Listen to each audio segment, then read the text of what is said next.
Mutual ફંડની અંદર જ્યારે આપણે પૈસા રોકીએ, કદાચ માર્કેટ ડાઉન હોય તો એ પૈસા ડાઉન થાય છે અને માર્કેટ પ્લસ હોય તો એ પૈસા પ્લસ થાય છે. પણ શું ડાઉન માર્કેટમાં પણ એ પૈસા જે છે એ પૈસા ડાઉન ન થાય અથવા તો ઘણા ઓછા થાય એવું કંઈ સોલ્યુશન મળે તો?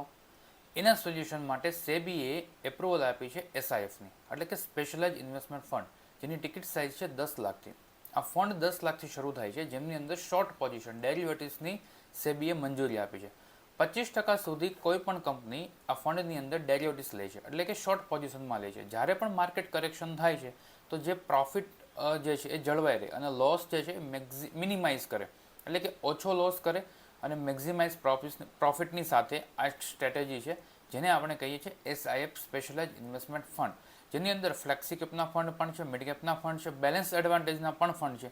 જ્યારે પણ તમે એસઆઈએફ કરો છો ત્યારે ચોક્કસપણે ધ્યાનમાં રાખો કે એમની ફંડની કેટેગરી કઈ છે અને કઈ કેટેગરીની અંદરનું કયું ફંડ તમને કેટલા પર્સન્ટેજ રિટર્ન આપશે એના ઉપર નિર્ભર કરતો હોય છે.